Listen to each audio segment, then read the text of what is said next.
지난 시간 11장 15절에서 드디어 마지막 심판과 재앙의 일곱째 나팔이 불려지는 모습을 보았습니다. 그런데 곧 임박한 그 재앙이 나팔이 불려졌음에도 우리 눈앞에 나타나지 않았습니다. 다만 하늘이 열리고 거기에 천사와 장로들이 찬양을 하며 마지막 때 심판의 때가 되었음을 선포했고 하나님 나라가 이루어질 것을 노래했습니다. 그리고 또 요한이 보니 하늘에 성전이 열렸는데 거기에 언약궤가 보이고 또 우레와 번개와 또 하나님의 음성과 지진과 큰 우박을 함께 있는 것을 보았지요. 그를 통해서 그 하나님의 약속의 말씀, 그 언약은 반드시 성취되어진다는 것, 하나님의 구원도 성취되어지고 또 하나님의 심판도 반드시 이루어질 것임을 우리가 11장에서 보았습니다. 마지막 그 일곱 나팔의 그 재앙의 서론과도 같은 그런 것입니다. 자, 그런데 오늘 12장에 와서 이제 드디어 일곱째 나팔의 재앙이 우리 가운데 나타났는가? 그렇지가 않습니다. 여러분, 이 하나님의 그 재앙 심판에는 막간이 있었죠. 오늘 본문에도 일곱째 그 나팔의 재앙이 일어나기 전에 또다시 막간이 우리에게 보여집니다. 그 마지막 재앙은 구체적인 그 내용은 15장, 16장에 나오고요. 오늘 다시 12장부터 14장 사이에 막간의 장면을 보여주고 있습니다. 특별히 우리가 오늘 읽은 이 12장에 보여진 그 막간의 내용은 하늘에 표적이 나타났는데 오늘 본문에는 이적이라고도 번역을 했습니다. 그 이적과 표적에 약간의 차이가 있습니다. 표적은 단순한 기적이 아니라 그 기적을 통해서 전해주고자 하시는 그 메시지가 있다는 거예요. 그 기적을 통해서 우리가 알아야 될 것이 있다는 거죠. 자, 하늘에서 어떤 이적이 일어났는가, 표적이 일어났는가, 그 내용을 보면 해산한 여자와 또 붉은 용 사이에 전쟁이 일어나는 그런 모습을 보여주고 있습니다. 여자는 아이를 낳으려고 하고 용은 여자가 낳은 아이를 삼키려고 하는 그런 모습입니다.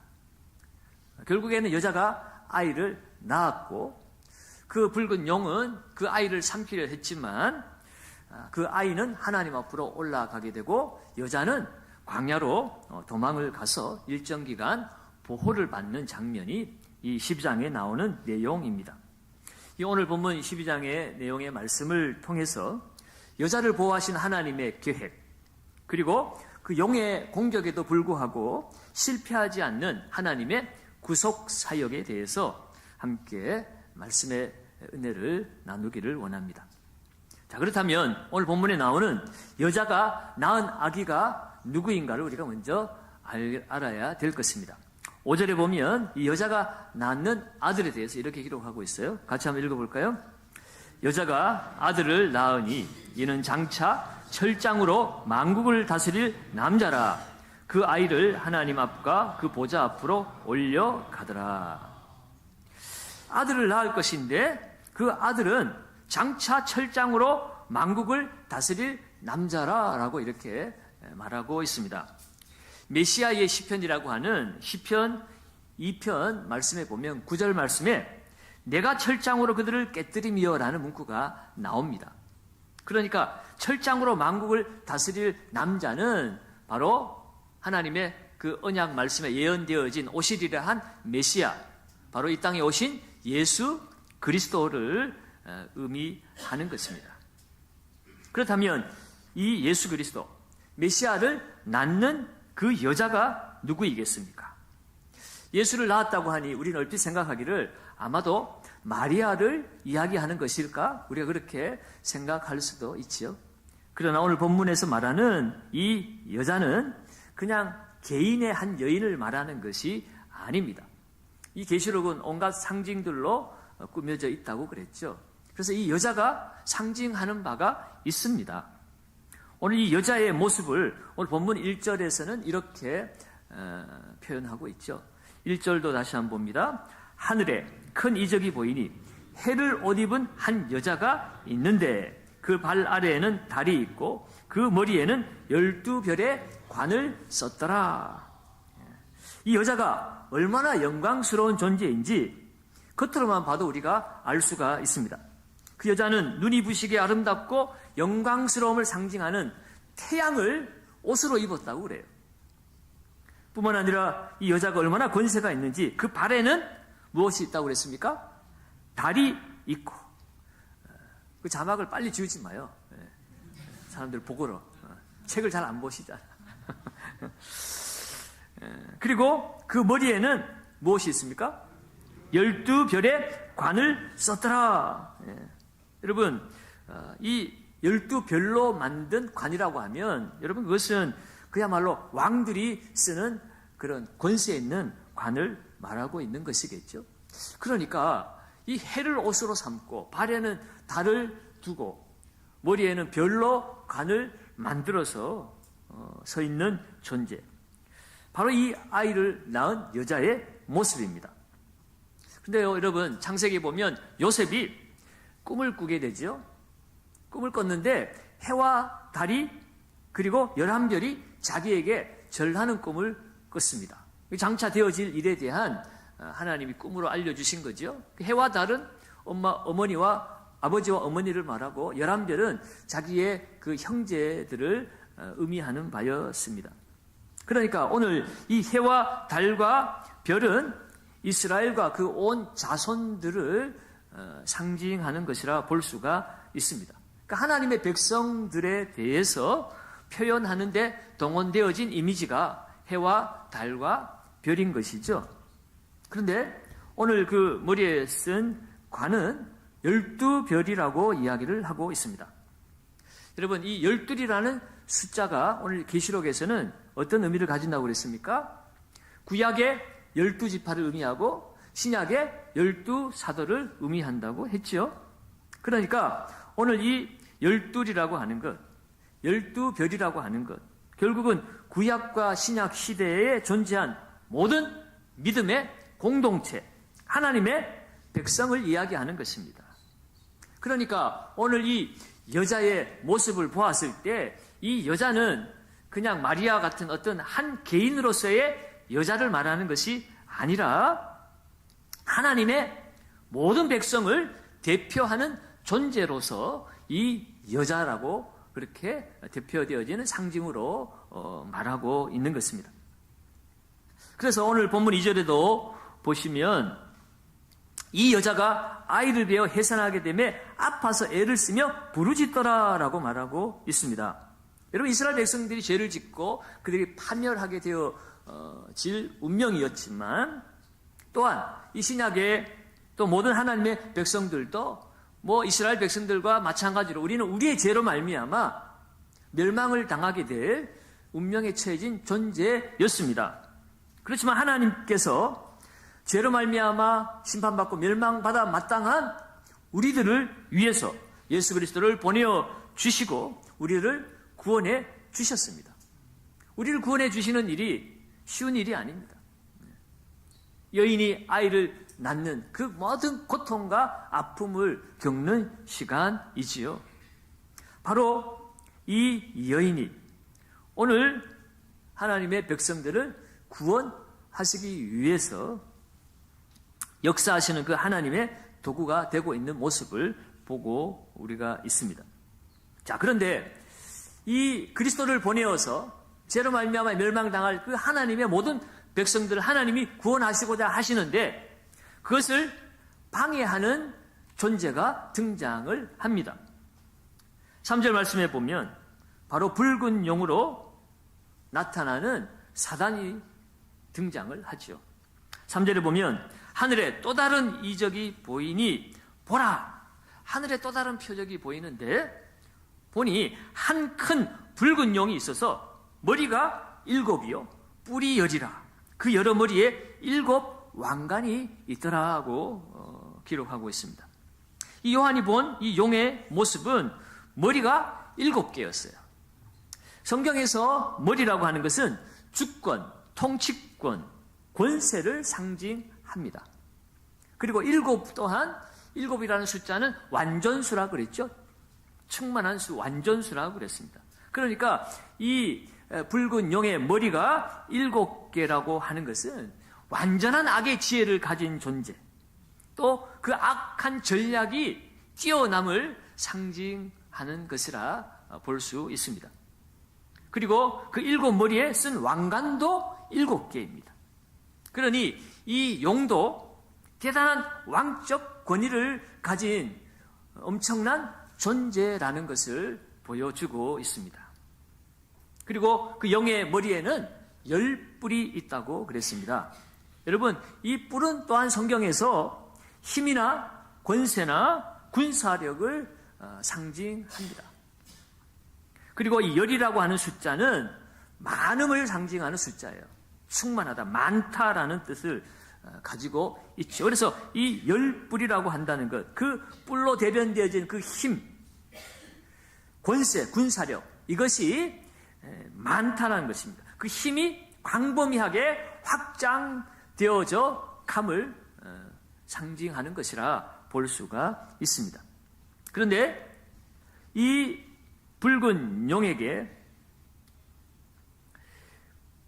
힘이, 큰 권세와 강력한 힘이 지금 있다고 하는 것을 오늘 이 표현을 통해서 우리가 알 수가 있죠. 그리고 이 용은 색깔이 붉다고 그랬습니다. 이 붉은 것의 의미는 피와 지옥을 연상합니다. 그러니까 오늘 이 여자가 아이를 낳는 것을 방해하고 아이를 낳으면 그 아이를 삼켜버려서 그 아이의 존재를 없애버리려고 하는 이 붉은 용의 존재도 어마어마한 힘과 권세를 가진 존재임을 우리에게 말해주고 있습니다. 이 대단한 용이 4절에 보니까 그 꼬리가 하늘의 별 3분의 1을 끌어다가 땅에 던지더라라고 말하고 있습니다. 이 꼬리가 하늘의 별 3분의 1을 끌어다가 땅에 던졌다라고 하는 이 표현은요, 사단이 천상에서 반역을 일으켰음을 이야기하고, 또 그 반역을 일으킨 이 사단의 존재가 가공할 만한 위력을 가졌음을 나타내고 있어요. 그 하늘의 별 3분의 1을 땅에다가 던졌다. 그가 가진 그 파괴력이 땅에도 엄청난 영향력을 미치고 있음을 오늘 이 말씀이 우리에게 보여주고 있습니다. 사단이 이렇게 엄청난 영향력과 힘을 가지고 땅에 권세를 부리면서 최종적으로 이루고자 하는 목적이 무엇이에요? 그것은 여자가 낳은 아이를 삼킴으로 죽이는 것입니다. 오늘 이러한 붉은 용의 정체를 제가 사단이라고 말씀드렸는데 오늘 본문 9절에서 읽지는 않았지만 더 정확하게 우리에게 알려주고 있습니다. 9절을 한번 읽어볼까요? 9절입니다. 큰 용이 내쫓기니 옛뱀 곧 마귀라고도 하고 사탄이라고도 하며 온 천하를 꿰는 자라. 그가 땅으로 내쫓기니 그의 사자들도 그와 함께 내쫓기니라.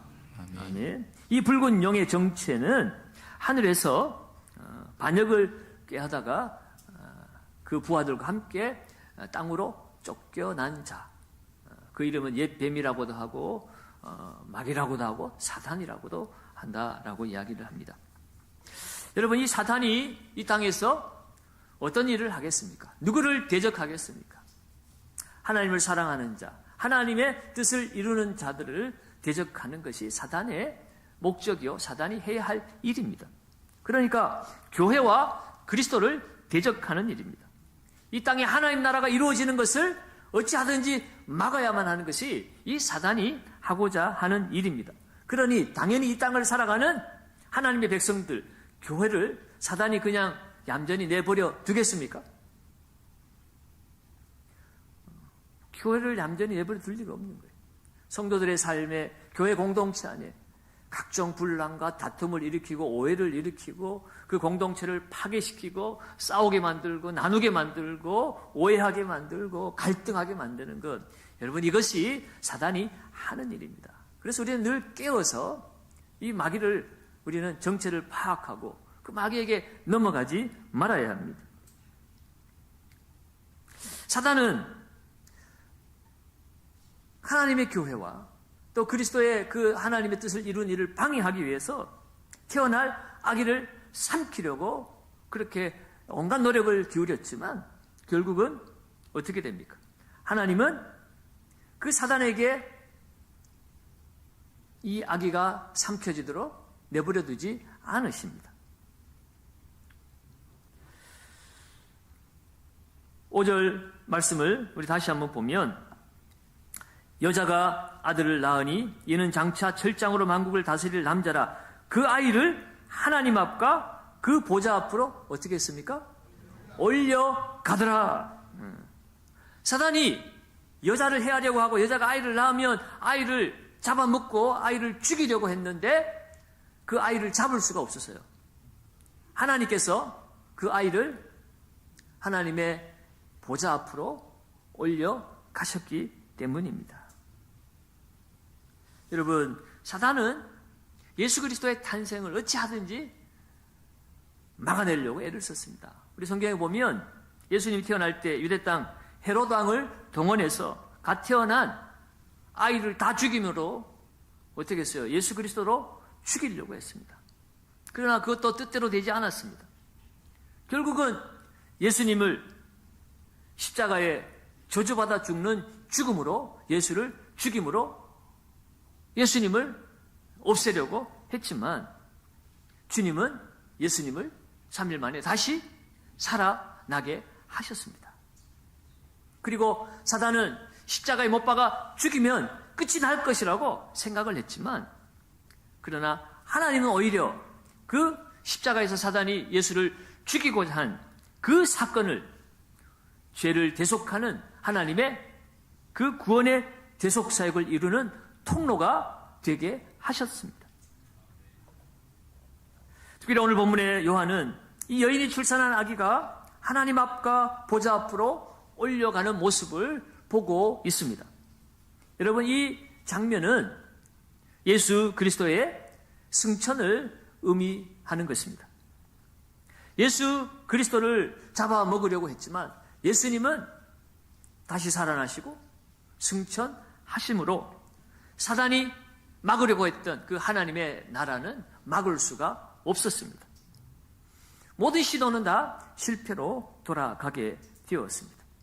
우리가 본 것처럼 그 꼬리로 하늘의 별 3분의 1을 다 땅에 떨어뜨리는 무시무시한 힘과 권세를 가졌을지라도 완전한 악의 지혜로 충만한 자라 할지라도 하나님의 그 계획, 하나님의 약속을 막아낼 수는 없었습니다. 하나님은 하나님의 구속사역을 하나님의 계획과 뜻을 따라 완전하게 성취하셨습니다. 그런데 문제는 땅에 남은 여자가 문제이죠. 예수님은 승천하셨는데 땅에 남은 여자, 교회는 어떻게 되었을까요? 오늘 6절은 이렇게 기록하고 있습니다. 6절을 같이 한번 읽습니다. 그 여자가 광야로 도망하며 거기서 1260일 동안 그를 양육하기 위하여 하나님께서 예비하신 곳이 있더라. 이 해산한 여자는 광야로 도망을 갔습니다. 이것은 예수님이 승천하신 이후에 남겨진 이 땅의 교회, 그것도 핍박을 당하는 교회의 상황을 우리에게 보여주는 모습입니다. 사단은 교회를 핍박하고 있지만 오늘 하나님께서는 이 용의 위협을 받고 있는 여자, 곧 교회를 보호하기 위해서 하나님이 예비하신 것으로 그 여인을 머물게 하셨어요. 그것으로 인도하셨습니다. 그런데 하나님이 보호하시는 그 장소가 어디입니까? 어디예요? 나와 있잖아. 그래. 어디로 갔어요?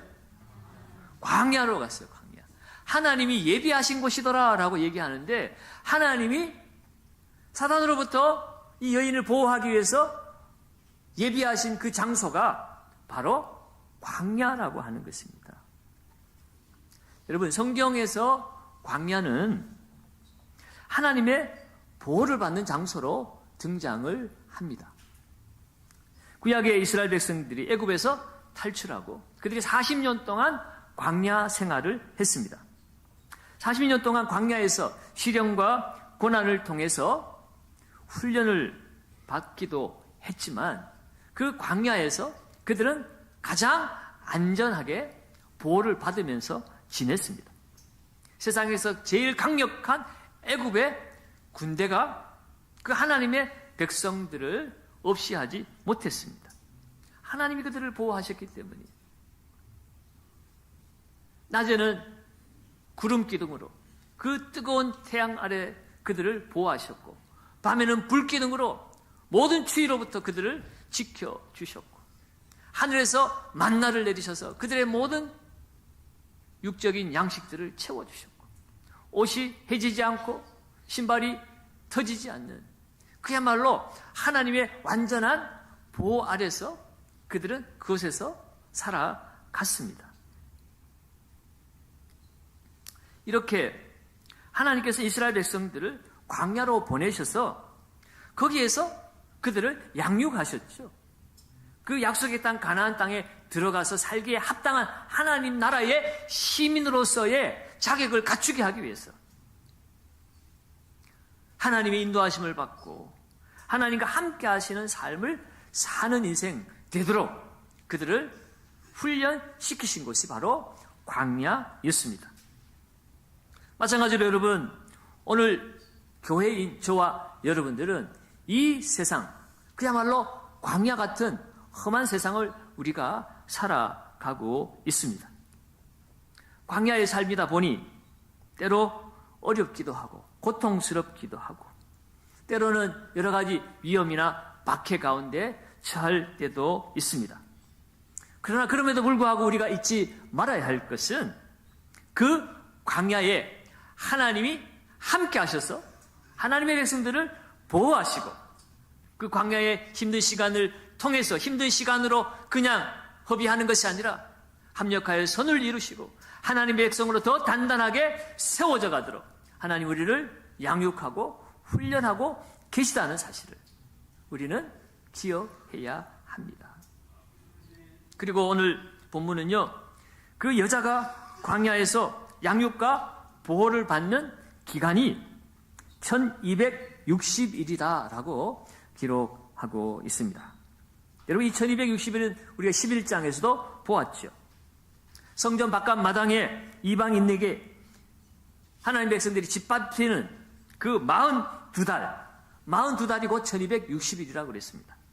또 두 증인이 복음을 전하는 증인으로서의 삶을 살아가는 그 기간 또한 1260일이었습니다. 그리고 우리가 아직 보지 않았지만 13장에 가면 짐승이 나와서 교회를 대적하는 그 권세를 행사하는 기간이 또한 42달 1260일이었습니다. 그러니까 이 1260일은 예수님의 초림에서부터 예수님의 재림의 그 기간이 이 1260일이 상징하는 바라고 지난 11장에서 말씀을 드렸죠. 그러니까 오늘 지금 저와 여러분들이 살아가고 있는 이 때가 바로 그 1260일의 그 기간 안에 우리가 지금 살아가고 있는 것입니다. 다시 말해서 오늘 우리는 광야를 살아가고 있습니다. 여러분, 많은 사람들이 예수 믿으면 광야는 사라질 것이라고 생각합니다. 예수 믿으면 예수 믿는 그 순간부터 문제도 사라지고 고난도 사라지고 좋은 일만 생길 것이고 내가 원하는 것은 그대로 다 이루어진다라고 우리는 착각을 합니다. 그러나 여러분, 예수를 믿는 것은 오히려 광야로 나아가는 것이에요. 오히려 고난과 박해를 받을 수도 있습니다. 하나님 말씀대로 살기 시작하면 세상의 것은 버려야 되니 세상이 우리와 함께 어울려서 친구가 되어 살아줄 수가 없는 거예요. 세상의 것을 버리면 세상이 편안해질 수가 없습니다. 반드시 이 세상 속에서 예수 믿는 것 때문에 아픔이 찾아오기 마련입니다. 그러나 여러분, 그럼에도 불구하고 우리가 실망하지 말아야 될 이유는 그 순간은 잠시라는 거예요. 잠시. 1260일이 지나면 끝이 납니다. 잠시 잠깐 때문에 우리가 영원한 하나님의 영광을 버리는 어리석은 삶을 살아서는 안 된다는 것이에요. 특별히 이 광야가 힘들고 어렵지만 하나님이 여자를 위해서, 교회를 위해서, 성도를 위해서 예비하신 곳이다라고 분명히 오늘 성경은 우리에게 말씀해 주고 있습니다. 하나님께서 예비하신 곳. 하나님이 예비하신 곳이기에 비록 이 광야 같은 세상에서 우리는 어려움과 문제를 만나고 박해를 당한다 할지라도 그 시간이 지난 이후에 우리는 더 견고하고 더 성장하여 우리는 이 땅 가운데 살아가게 될 것입니다. 왜요? 주님이 함께 하시기 때문입니다. 그러므로 여러분, 오늘 이 광야 같은 세상 속에 이 붉은 용으로 대변되어지는 악한 원수마귀 사단이 우리 앞에 나타난다 할지라도 때로는 여러 가지 험한 사건과 시험을 통하여 우리를 해하고자 할지라도 두려워하지 않을 수가 있습니다. 아니, 두려워하지 말아야 합니다. 하나님은 아무리 사단이 지혜롭고 힘이 세다 할지라도 궁극적인 승리를 사단에게 부여하지 않습니다. 하나님이 힘이 없어서 사단이 어마무시한 힘을 가지고 있어서 하나님이 다른 건 다 해도 이 사단은 좀 감당하기 버겁다. 그래서 지금 눈치 보고 있는 게 아니에요. 지금 당장이라도 심판하고 지옥 불기둥으로 넣을 수 있지만 하나님의 구원 사역을 이루기 위하여서 하나님의 허용 아래서 지금 존재하고 움직이고 있을 뿐입니다. 하나님 허락하지 않으면 사단이 우리의 머리털 끝 하나도 만질 수가 없습니다. 그러면 여러분, 광야는 우리를 삼킬 수가 없습니다. 광야는 오히려 우리가 그것을 딛고 성장하게 만들어주는 하나님이 양육하시는 우리의 성장의 발판입니다. 그리고 광야 생활이 아무리 고달프고 힘들어도 주님이 재림하시면 끝입니다. 광야는 영원할 수 없어요. 그리고 그날에는 오늘 이 붉은 용으로 대변되는 사단과 그를 따르는 악한 모든 종들도 함께 심판을 받고 반드시 멸망을 당하게 되어지는 것입니다. 여러분, 오늘 이 말씀을 우리에게 알려주신 이유가 무엇이겠어요? 이 하나님의 뜻을 깨달으라는 것입니다. 광야 같은 세상일지라도 그 광야 가운데 함께 하시고 우리를 훈련하시고 우리를 더 단단하게 만들어 가시는 그 하나님의 손길을 발견하라는 게 하나님의 그 예비하신 은혜를 찾으라는 것입니다.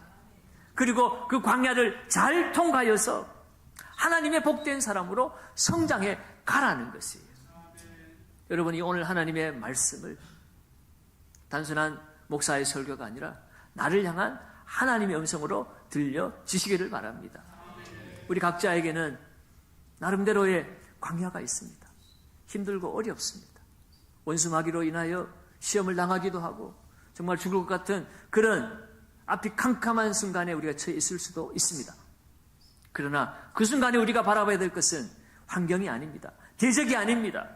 온 세상 만물을 주관하시는 역사의 주인이시는 그리고 나를 반드시 구원하시는 나를 지키시고 영원히 함께 하시기로 약속하신 바로 하나님 예수 그리스도 그 주님을 바라보시고 승리하신 그 주님과 함께 이 광야를 잘 통과하고 우리 하나님의 영광을 위하여 온전히 살아가실 수 있는 저와 여러분들 되시기를 예수님의 이름으로 축원합니다.